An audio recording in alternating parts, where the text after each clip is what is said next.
Hey, this is Sebastian for the Metal Gods Meltdown, and I'm joined by Great Goldy. Congratulations on an amazing album in Until Death Do We Meet Again. How pleased are you with the finished product? Well, thank you, Seb. Well, we are all our own worst critics. There's always areas I think could have been better, but all in all, I think it definitely think managed to accomplish what I set out to do, and that was to try to bring back, the good old days and somehow make it sound new, and bring back an old, long lost, forgotten era, never thought to return, and bring that back and make it kind of new. And a lot of people seem to really, a lot of the people that's been interviewing me, they got a chance to hear the entire record and not just a couple of songs. And I've got a really good, so far, it seems like a really good reception of the album as well. So there's a couple of songs on here I can't wait for people to hear, like, the title track, Until Death Do We Meet Again, and Washed Upon the Shore, and a couple other songs that I think, One Step Beyond the Grave, Game of Shadows. I think that's really going to take people by surprise, especially the way Diego sings. He's just an absolute monster on this record. He is absolutely amazing. I mean, you can just close your eyes, and at times it really could be Ronnie James Dio singing on some of the songs. Is that a fair comment?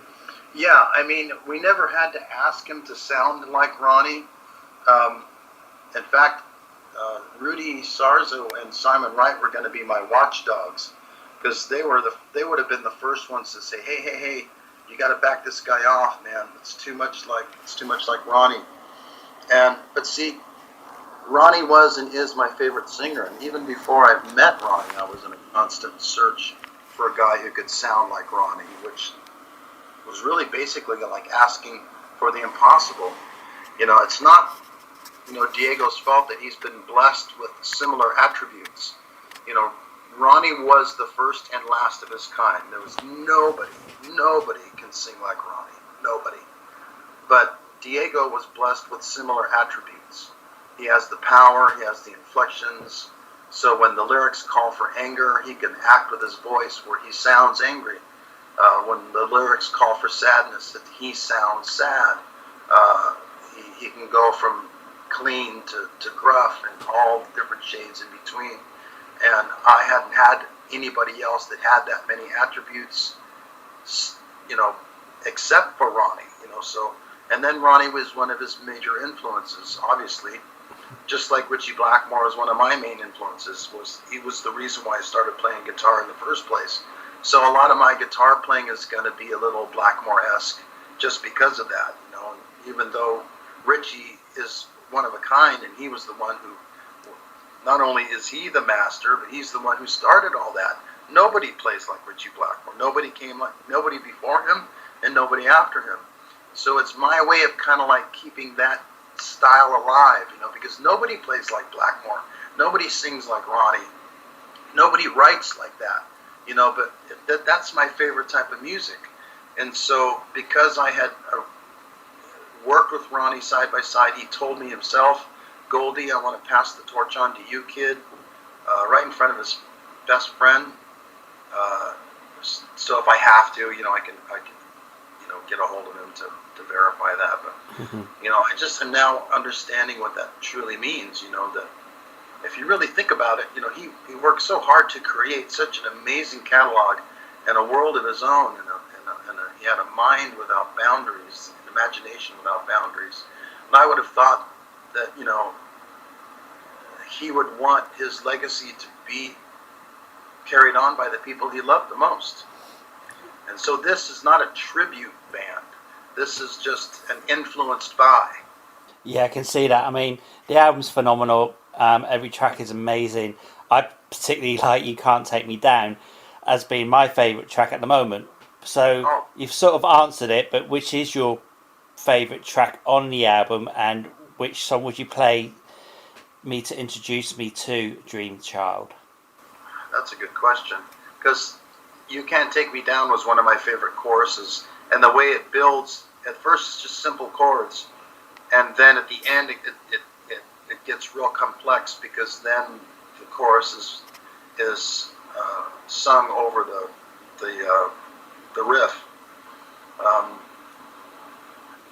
I did that on purpose because that song was kind of built on one of my worst days. It felt like several demons had been assigned to me that day, and my computer didn't work, my TV didn't work, speakers didn't work, phone didn't work, car didn't work right. My mom and dad's health was going bad. The air conditioner wasn't working. I couldn't. Just to put on a pair of socks took like an hour. It's like, I'm sitting there having an argument with a pair of socks. And, so here I am in my apartment all by myself, probably looking like a total crazy person, screaming out, "You can't take me down," because I was so angry. Yeah. And then all of a sudden I went, whoa, what a great premise for a song. So I sat down, and all of a sudden that chorus came to me. So the first thing I wanted to do was put that riff to it, but it was too busy. If that was how the chorus started, was with the melody line and the riff together, it was just too much information at first. So I had to build. So that's why just the open chords, to give that melody line breath for people to just kind of hear the melody of what's being sung. And then towards the end is the combination between the riff and the chorus. So that's kind of like my favorite chorus. If I were to try to introduce Dream Evil to somebody, even though I know you, if I was to say to somebody that I don't know, I would say probably like maybe Game of Shadows or Until Death Do We Meet Again. Of course, Dio named you Dream Child back in the 80s, and now all these years later, how does it feel to have a band called Dream Child? Yeah, it is kind of weird, because at first, that was another thing Serafino wanted to know, is what, do you have any names, band names? And all sorts of names are being thrown around, and that just kept popping into my head for some reason. It just, as the project started to take shape, that just seemed to be the right one, because it was a dream come true for me to be in Dio. That's how my nickname got started, because me and Ronnie were often in the same room doing interviews on the phone, even though he was on one phone and I was on another. He would constantly hear me say, "Yes, yeah, this is a dream come true. This is a dream come true." And and he would often see how many of my wishes would come true. And he just goes, "Goldy, man," he goes, "you're the dream child." He goes, "Oh man, what a great name, Dream Child.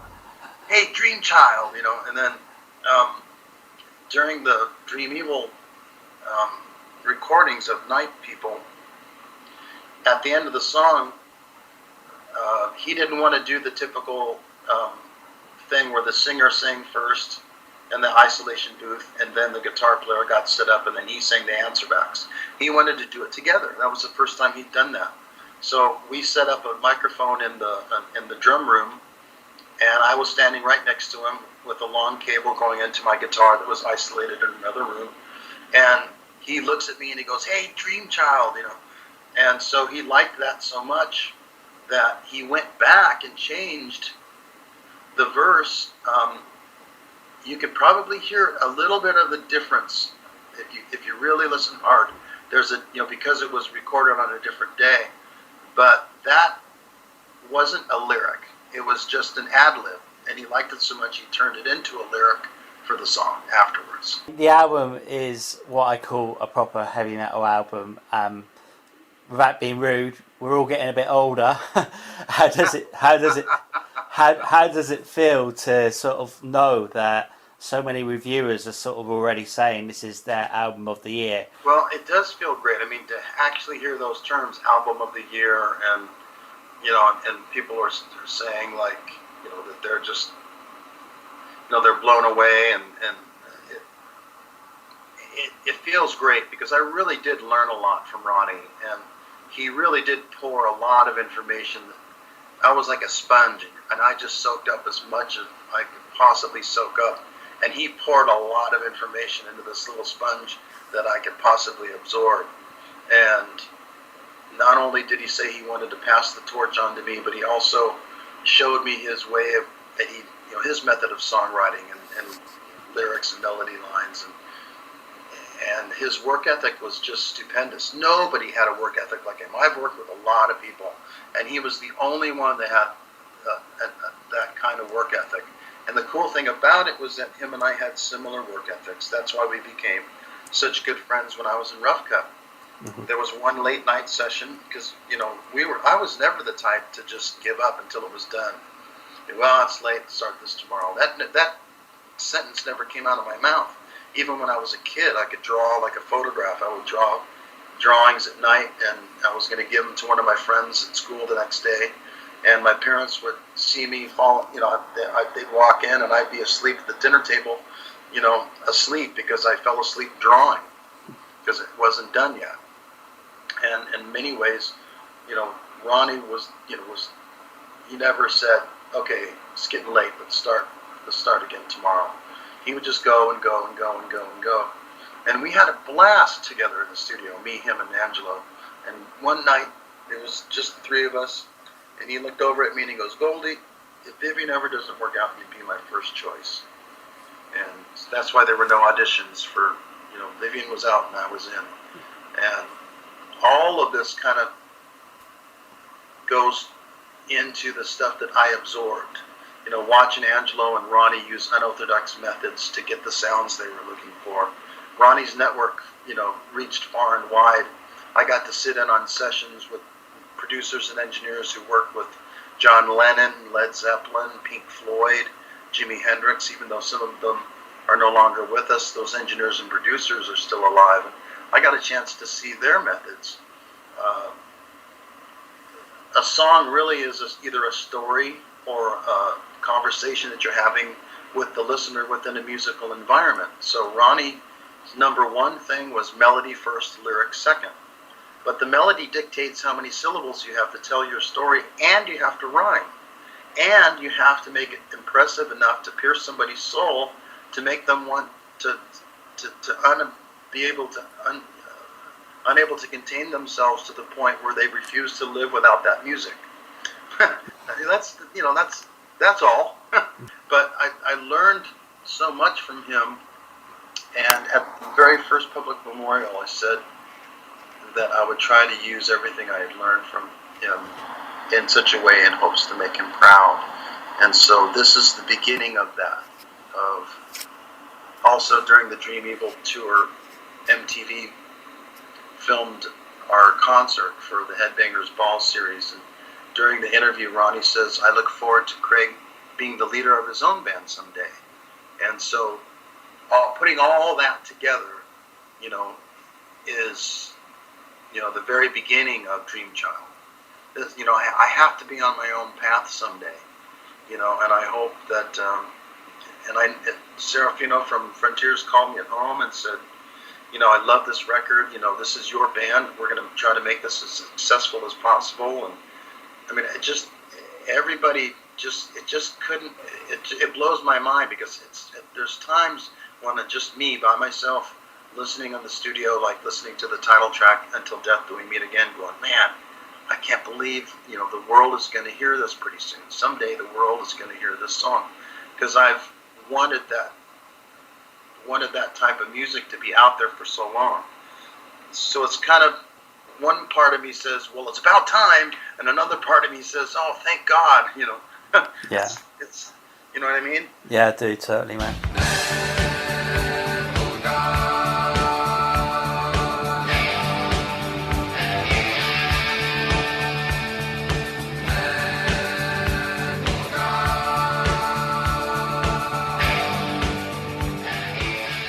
What do you think Dio would think then of your album? Well, I think he would approve, because Ronnie still had a lot of purity left inside of him, and he still had a lot of innocence left inside of him, even though he seemed like such a, you know, a hardened man. But, you know, behind closed doors, you know, he would often show his heart. You know, he was a pure-hearted man. He still had innocence, meaning he was a man of integrity. You know, he was the same man behind closed doors that he claimed to be in public, and that's a powerful thing. And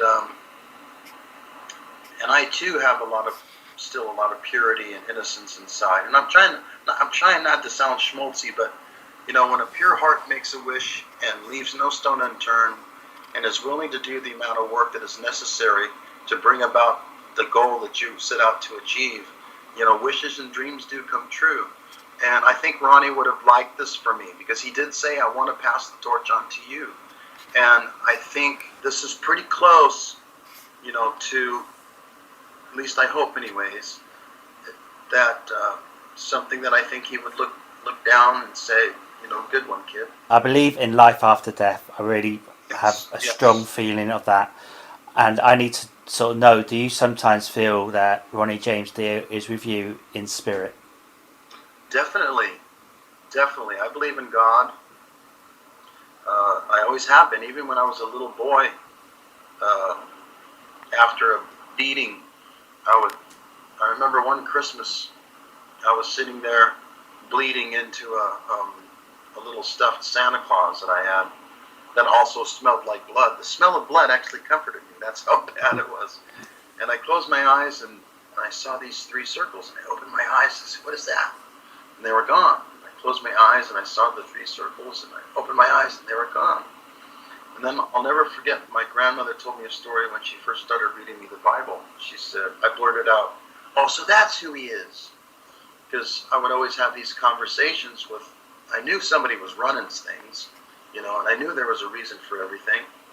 And a lot of times the hurt, the pain, and even death, because death really is, I hate to say it, but we all are going to die. It's just a part of life. But sometimes the when seems so cruel and unfair. But there always is a plan. When I look back and connect the dots of all the horrible things that happened to me, I'm happy that they did. I can actually look back and go, it's a good thing that bad thing happened, because it made me who I am today. And this music calls to the downtrodden and the black sheep of the globe, and the people who secretly hurt inside and feel like they don't belong. So they often go to these kind of concerts, and when they see me on stage, they may see a rock star or whatever, but they want to meet me because maybe, they want to meet the guy who worked with Ronnie James Dio and share stories. But when they do, it's not a rock star they get. It's just a regular guy. And they start talking about stuff, and they'll say things like, yeah, but you don't know what it feels like. And I can look them right in the eye and go, well, actually, as a matter of fact, I do know what it feels like. Okay. And just that alone can change, the path that they go on the next day. I was talking to a homeless guy the other day, same type of thing. He thought he was the only one that had the same type of upbringing as I did. And I got a chance to tell him how I feel. And he reaches in his pocket and hands me the bullet he saved to blow his brains out. There was a guy who saw me on television once. I was on a Christian television making fun of TV preachers. And so he goes, who's this? Why is Craig Goldy from Dio on a Christian channel? But I was making fun of how silly some of these TV preachers come across to people, and how goofy, Christians can often act, and we need to stop doing that because it's just stupid. And it became the 6th most requested episode on that channel, but he watched it. He made a deal with God. He was going to blow his brains out. He goes, I'm going to go through the channels, and if I see something, give me a sign, and I'll put the gun down. And that's what it was. And he reached out to me, and him and I became dear friends, and he's actually a friend with my girlfriend, and he's just become a real dear friend. And one day there was a guy sent me a letter. I didn't know that he made a deal with God. Something told me to write him back, so I did. I didn't hear anything, for 7 years. Turns out he couldn't face the next 7 years of his sentence. So he made a deal with God that if I answered his letter, that he would tough it out. So me and Ronnie are on our way to a meet and greet, and all of a sudden this guy and his wife comes up to me and he goes, dude, I'm that guy. I'm like, huh? He's like, dude, I'm that guy. And Ronnie gives me a wink and says, okay, Goldy, do your thing. And it turns out to be, I'm looking at his wife and tears are just dripping down off her cheeks. He goes, I'm that guy, man. And he proceeds to tell me that he made a deal with God that if I answered his letter, he would stick it out. And sure enough, almost to the day, it was 7 years later, and there he was. So it can be as simple as that, doing good music or helping other people. But I believe there is a plan. I believe there is somebody. I do believe God knows what he's doing. We're all like chess pieces on a. It's like him and the devil are playing chess, and we're all the chess pieces, in a way. And some things just don't make sense. But some of the bad things actually are good. If we go by our feelings are not always the true indication of what's really going on around us. Sometimes things that feel bad really aren't so necessarily bad. It's just our expectations don't match up. If some things that feel good really aren't necessarily so good for us. But everything has a reason, and I believe that, there is a heaven. Therefore, the title track, Until Death Do We Meet Again, that came from watching people getting married saying, Until Death Do We Part. And I thought, well, I believe in an afterlife. Wouldn't it be more like Until Death Do We Meet Again? And I thought, ooh, that sounds like a cool, dark title, and someday I'm going to use that. So here we are. Will you be taking Dream Child out on tour and into Europe? Well, that's the plan. I mean, so far, we've been getting offers, and we just got to get everybody's schedule in sync, and off we go. Well, of course, you're also involved with another band, Resurrection Kings. Is that the end of them, or will there be more work from them as well? No, actually, we're currently negotiating the contract for the second Resurrection Kings album.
the whole music scene has changed dramatically, as is the world since the 1980s.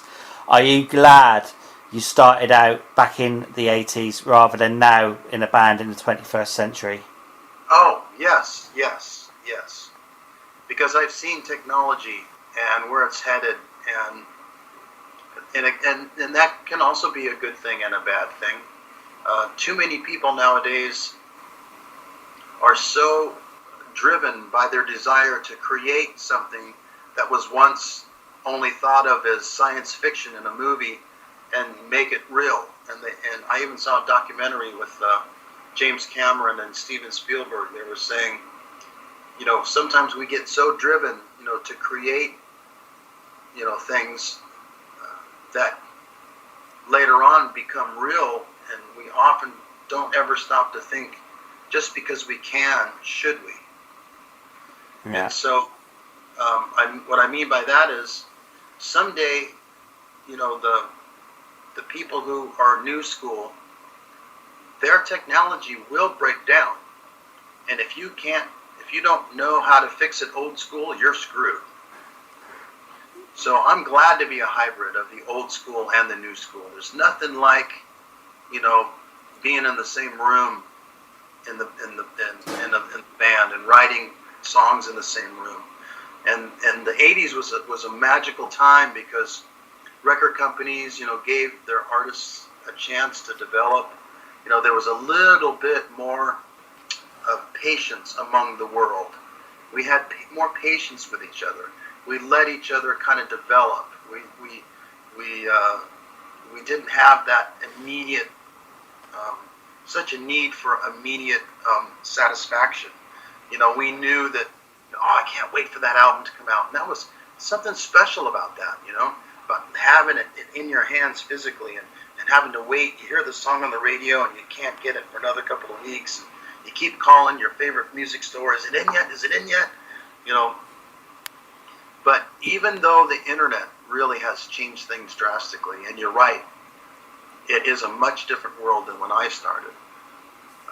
The thing that I'm glad about is that the process that's involved in reaching people's hearts through your music and piercing their heart to the point where they're unable to contain themselves, so that way they will feel willing to reach into their wallets and buy that music, that process is still the same.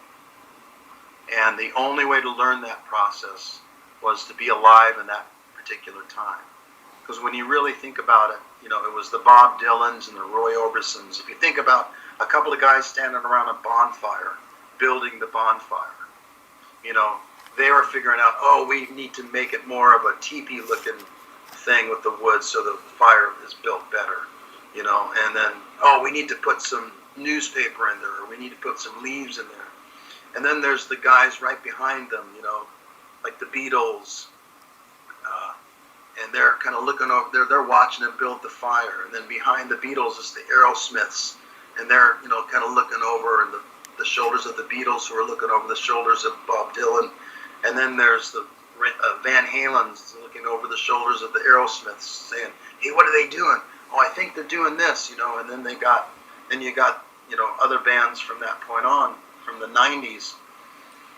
And it's kind of like that game, where there's about maybe 20 people sitting at a table, and one person whispers a sentence into the ear of one person, then that person turns around and whispers that sentence to that person. By the time it gets all the way around the end of the other side of the table to where it originated, the sentence has changed completely. Well, that's kind of like what we have today. We need to go back to basics. The music of today is so different because the people of today are so different. We need to go back to basics where you can tell your children no. Yeah. Stop doing that. I remember I was I was married, and her kids, she just spoiled them rotten because she wanted her house to be the favorite house to go to, because she didn't want them to want to go to her ex-husband's house because he was more of the fun one. But all he did was sit around and drink, and let them do whatever they wanted to do. So, next thing I know, they're skateboarding in the house, and it's like, no skateboarding in the house. Now that sounds like a reasonable rule, doesn't it? Yeah, it does, yeah. So when she's in the shower the next day, there they are skateboarding in the house, and I'm like, no skateboarding in the house. And they would just throw a fit, you know. She had to come out of the shower just with her towel on, dripping wet, going, what the heck is going on? Well, he's skateboarding in the house. There's no skateboarding in the house. She goes, well, I never said that. I said, what?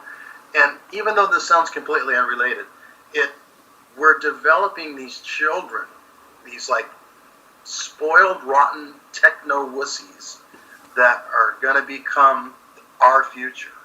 Yeah, scary. So, yeah, so that's why I'm really glad to have started when I started, because I work with men. I work with men who worked hard. They did long hours. If you know, Ronnie, God bless him, man. When he left Black Sabbath and started Rainbow, if the truck showed up filled with gear and there was nobody there to unload it, that man would start schlepping gear because he wanted rehearsals to start on time. You know, I mean, that man did so many things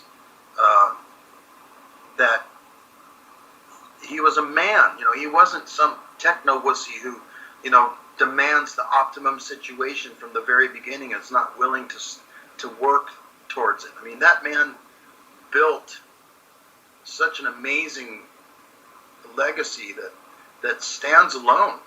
There's none other like it. And that came from hard work and work ethics and integrity and having convictions and staying with them.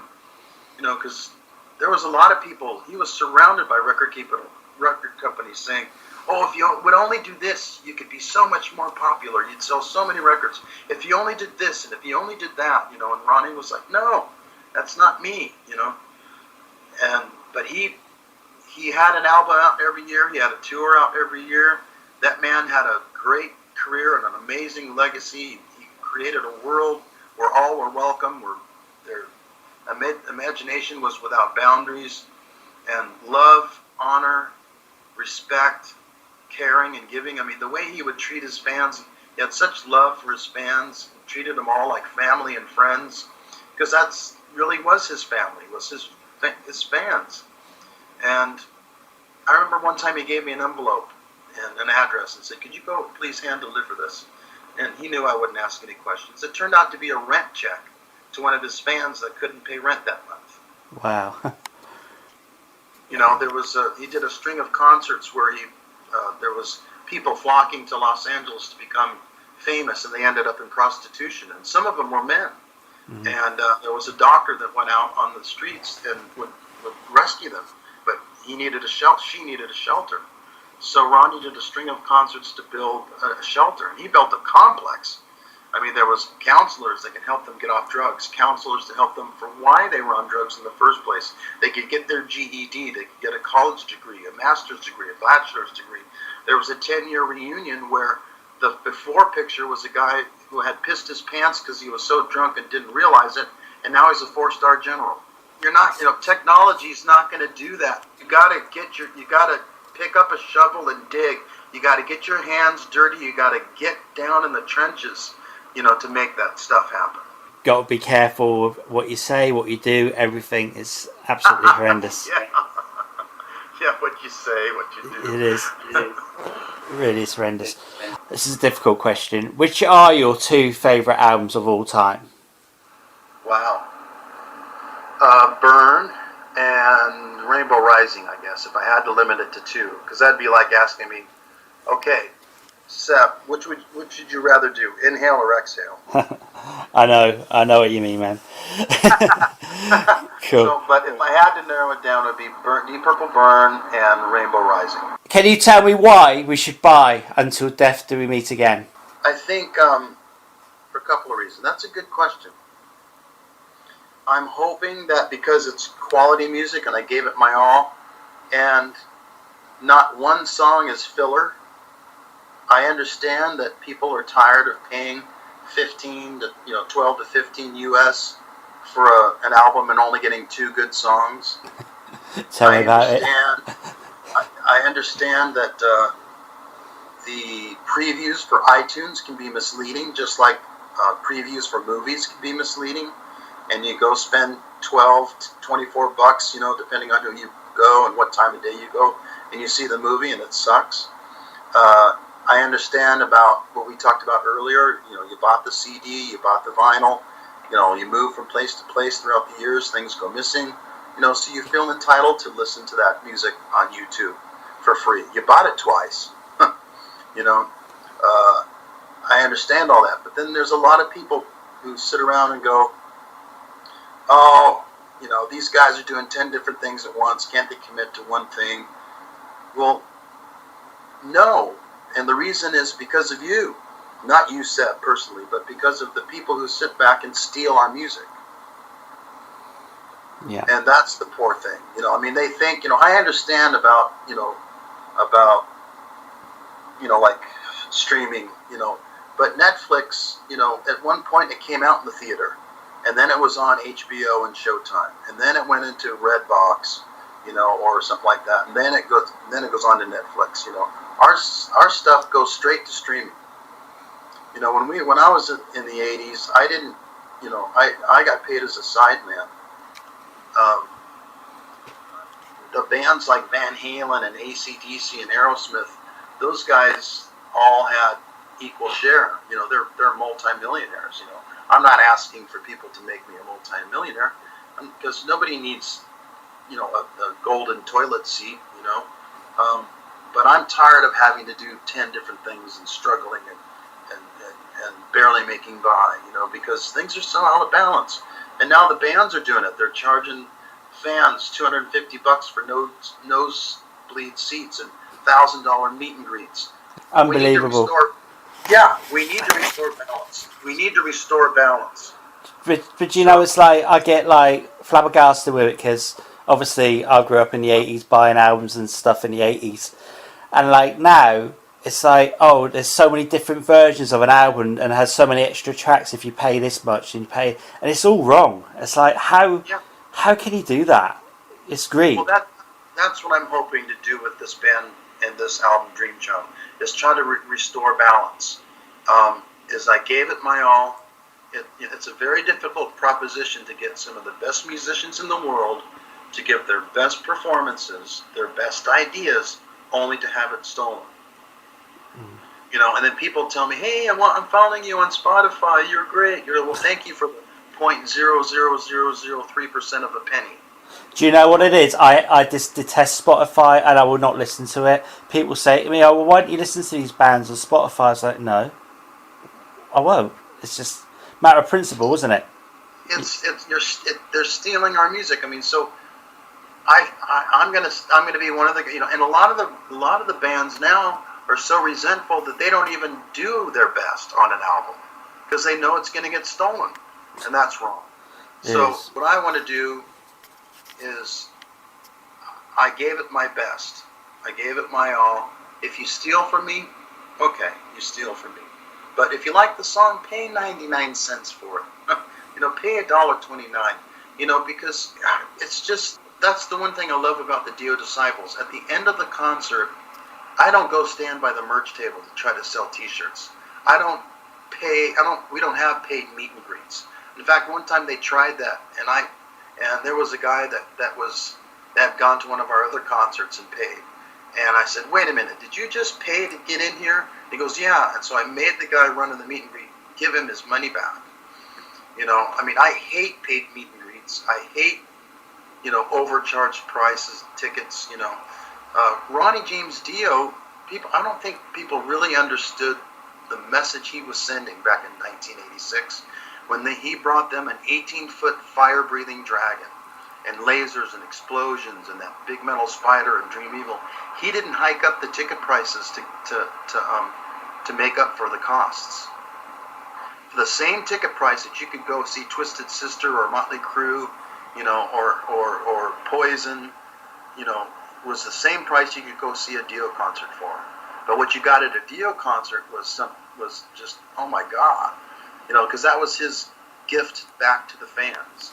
I don't think that fully got understood, you know, how much money he spent. Everybody thinks about how much money he made. And in a similar way, I get a chance to go out on the crowd after a Dio Disciples concert, and there are people are crying, you know, and they're because they love him and they miss him so much, and we get a chance to have a really good connection. and treat fans the way they deserve to be treated. That's gone now too. People just either sit by the merch table and sign an autograph, okay, see ya, or a paid meet and greet, yeah, picture, bye. I remember we'll go to a place. It's just so hot. It's like 150 degrees in the shade, and there's people standing out there before our sound checks just to get an autograph and a picture. And most of the guys will go back by, they'll sign the autograph, take the picture, and off they go. I, on the other hand, will say, hey, come on inside where it's nice and cool. Get out of the heat and enjoy our sound check. That's the kind of thing Ronnie would do. Or if it's freezing cold and we just came out of a nice warm van and into a nice warm venue and signed autographs on our way in. Those people are still standing out there freezing. So I would bring them inside so they could be warm, that kind of thing. Treating them with respect and honor, because that's the true currency of life. Money has no soul, money has no heart, but music does. That's a special gift from God to us, to one another, so we can talk to each other all over the globe. And so we become friends. That's what a fan is. To Ronnie, a fan was one of his friends, and every one of his friends was his family.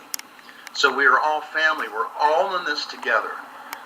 So that plays a huge part in trying to restore the balance, is how the fans are treated, the quality of music and how much you put into it, and you give it your all, and I mean give it your all. So when I come back from a Dio Disciples tour, I'm exhausted because every single note on that stage means the world to me because that music played a big part of my life too. Ronnie would get letters from guys thanking him for the courage, because of the music that he wrote gave these guys who are in the military going to face the unimaginable on the front line, and they're thanking him for the music that he wrote that gave them the courage to face the unimaginable. That kind of thing where it's a band creating music that means something to the fans. And so when the fans meet the band, it's a special connection. It's a community. It's a family. We need to restore that again. Yeah. And if we can restore that again, I don't think people are going to have trouble paying 99 cents for $1 for a song they like. And because I'm getting older too, buddy, and I'm tired of just having to kill myself, just to stay alive. It's not right.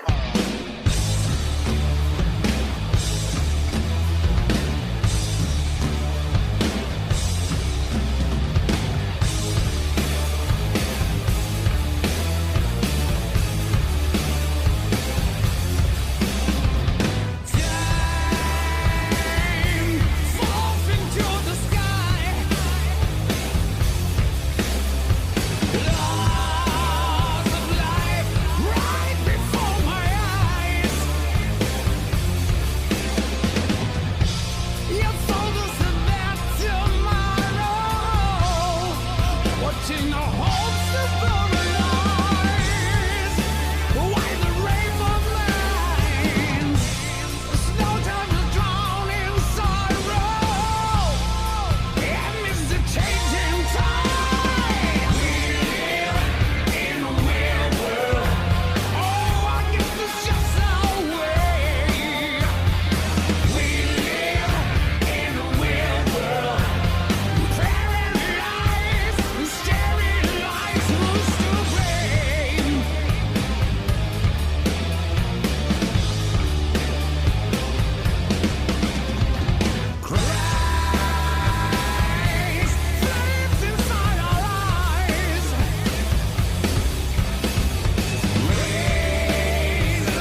Festival or small intimate gig?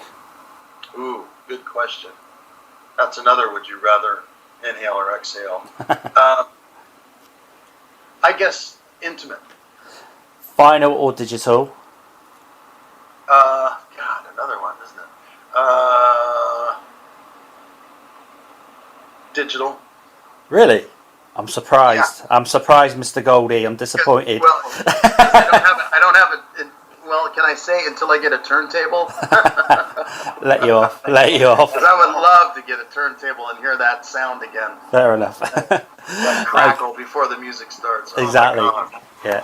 Okay. So how about until I get a turntable, digital. Brilliant. Okay. Heaven or hell? Heaven.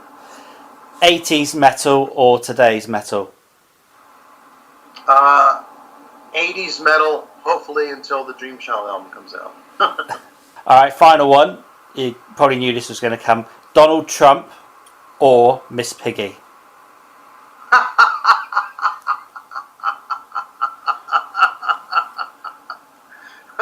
Yeah, they're both just as obnoxious as one another. Donald Trump, he's a jackass, but he does, at least he's not owned by anybody. So that way when he walks into office, he's not automatically having to operate under somebody else's agenda other than his own. And at first, I think he gave us a bad sale job, but deep down inside, I think he really does want to try to do something good. And I think a lot of it is that same thing with poor Barack Obama. You know, he walked into a good old boy, situation, and they were not going to let a black president solve all the problems that all the white idiots made. So they fought him tooth and nail. I love what Chris Rock, he said, George Bush screwed up so bad that a white president can't even get elected. And nowadays, he's such a jackass, but he's calling people on their shit. He's saying, hey, look, you made a bad deal here, and so the press is trying to make him sound like he's shutting down all these good programs. No, what he's trying to do is reorganize good programs so that they are good programs and not just draining our economy, because we're helping all these other people and we're not doing a damn thing for ourselves. Coming from England, I'm a bit of a Trump fan. When you watch him, he's very, I don't know, he's charismatic, isn't he? He's very, yeah. I mean, I voted for him. Yeah, I'm there. I'm hoping that someday, he'll get a chance to really show people what he's all about. Because I really think deep down inside he really loves his country. Oh, yeah. And he wants to make a change and he wants to get rid of the bullshit. And he's got over 200 years of bullshit to clean up in 4 years, so God bless him. Hi, this is Craig Goldy. You know me best from Dio and Dio Disciples, and now Dream Child. And you're listening to the Metal Gods Meltdown. It's a choice to find the silence, but we never see eye to eye. I wonder why. There's an ocean that lies between us, growing wider with every moment, and no one will go halfway. I wonder why.